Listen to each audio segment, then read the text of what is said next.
حمیدہ ایک انتہائی متقی اور پرہیزگار خاتون تھی۔ ان کے حسن کو پردہ اور نقاب چار چاند لگا دیتا تھا۔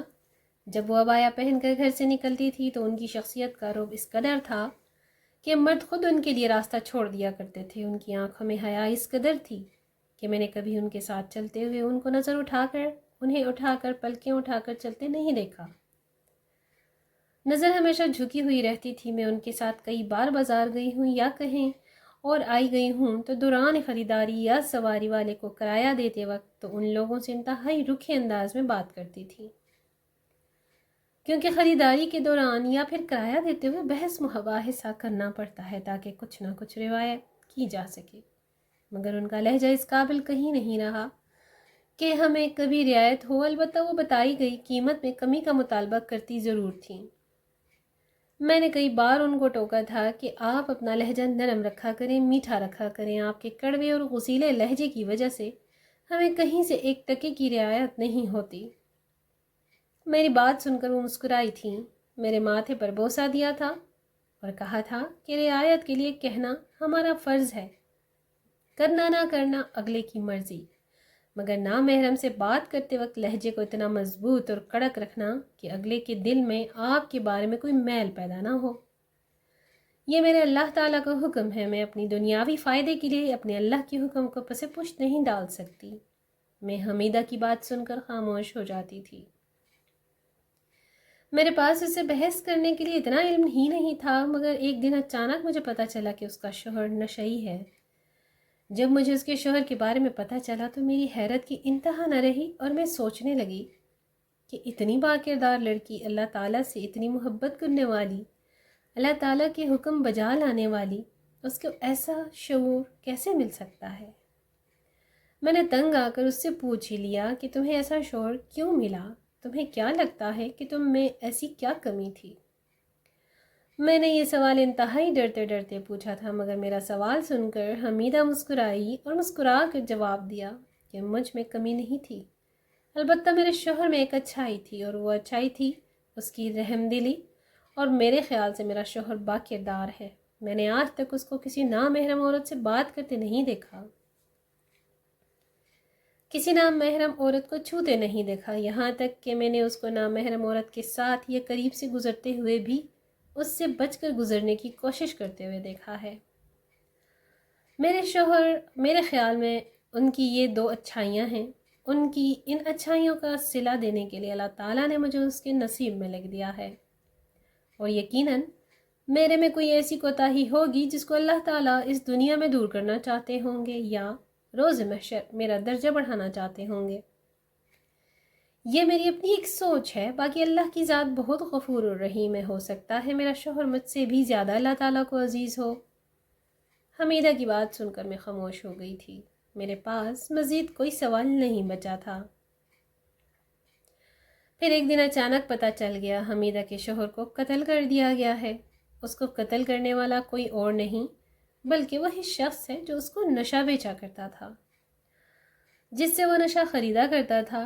جب اسے گرفتار کیا گیا تو اس نے بتایا کہ حمیدہ کے شوہر نے اس کے اچھے خاصے پیسے دینے تھے۔ ان پیسوں کے عوض اس نے حمیدہ کا جسم اس نشہ بیچنے والے کے حوالے کرنے کا عہد کیا، اور پھر وہ ورغے لا کر حمیدہ کو اس نشہ بیچنے والے اڈے پر لے گیا۔ وہاں ایک کمرے میں حمیدہ کو بٹھا دیا گیا، اور پھر حمیدہ کے شوہر کے باہر نکلتے ہی اس کمرے کا دروازہ باہر سے لاک کر دیا گیا۔ حمیدہ اندر لاکھ چیختی چلاتی رہی، مگر اس کی چیخ اب کس کو سننی تھی؟ اس کا شوہر اپنا قرض ادا کرنے کی قیمت پر اپنی بیوی کے جسم کا سودا کر کے جا چکا تھا۔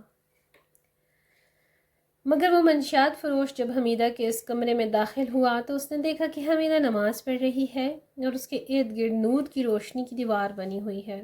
وہ منشیات فروش بتاتا ہے کہ میں رات میں کم از کم 10 بار حمیدہ کے جسم پر اپنی ہوس مٹانے کے لیے آیا، لیکن 10 بار ہی میں نے دیکھا کہ حمیدہ مسلسل نماز پڑھ رہی ہے، اور 10 بار ہی میں نے دیکھا کہ اس کے ارد گرد روشنی کی ایک دیوار ہے۔ میں جب اس روشنی کی دیوار میں ہاتھ ڈال کر حمیدہ کو مسلح سے اتارنے کی کوشش کرتا تو میرا ہاتھ حمیدہ تک نہیں پہنچ پاتا۔ جب 11ویں بار میں کمرے میں آیا تو صبح کاذب کا وقت تھا۔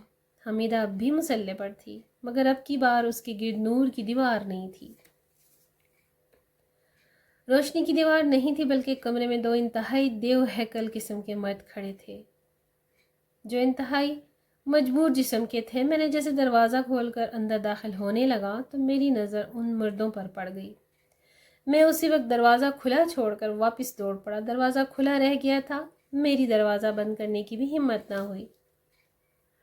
حمیدہ اس کھلے ہوئے دروازے سے نکلی اور کہیں چلی گئی۔ میں صبح ہی صبح حمیدہ کے گھر پہنچ گیا جہاں وہ اپنے شوہر کے ساتھ رہتی تھی۔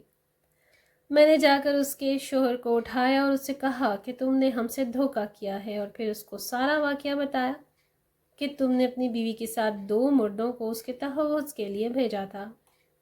وہ لاکھ قسم کھاتا رہا کہ میں نے اس کے ساتھ کسی مرد کو نہیں بھیجا، لیکن میں نے اس پر یقین نہیں کیا اور اس کو قتل کر دیا۔ میں چونکہ اس کو چاقو کی مدد سے قتل کر رہا تھا، اس لیے اس کا شور سن کر اس آس پاس کے لوگ بھی آ گئے۔ لوگوں کے پہنچنے تک میں نے اس کی جان لے لی تھی، مگر لوگوں نے مجھے اسی وقت پکڑ کر پولیس کے حوالے کر دیا۔ پولیس والوں کو بعد میں جب حمیدہ کے کردار کی خبر ملی تو وہ چاہ کر بھی حمیدہ کو نہ ڈھونڈ پائے۔ ان کی کوشش تھی کہ حمیدہ خود اپنے شوہر کے کیس کی مدعی بنے، مگر ایسا نہ ہو سکا۔ محلے والوں نے بھی حمیدہ کو ڈھونڈا مگر اس کا کہیں سے کوئی ثبوت نہ ملا۔ البتہ انہوں نے حمیدہ کے شوہر کے قاتل پر منشیات فروشی، قتل اور خاتون کی عزت لوٹنے کی کوشش جیسے سنگین دفعات کے تحت مقدمہ درج کر کے اسے جیل بھجوا دیا، جہاں اسے سزائے موت سنا دی گئی، مگر وہ پھانسی کے تختے پر پہنچنے سے پہلے ہی مر گیا۔ حمیدہ کے شوہر کا انجام تو ہوا ہی، مگر اس کے شوہر کے قاتل کا انجام بھی ہو گیا۔ میں نے حمیدہ کو لاب ڈھونڈا مگر میں ذاتی طور پر بھی حمیدہ سے دوبارہ کبھی نہیں مل پائی۔ میرا مقصد حمیدہ کو صرف یہ بتانا تھا کہ تمہارا مضبوط ایمان ہے واقعی ہی تمہارا محافظ ثابت ہوا، اور اس سے دعا کروانی تھی کہ اللہ تعالیٰ مجھے بھی اس جیسا مضبوط ایمان دے۔ اللہ تعالیٰ مجھے بھی راہ ہدایت پر چلنے کی توفیق عطا فرمائے۔ آمین ثم آمین۔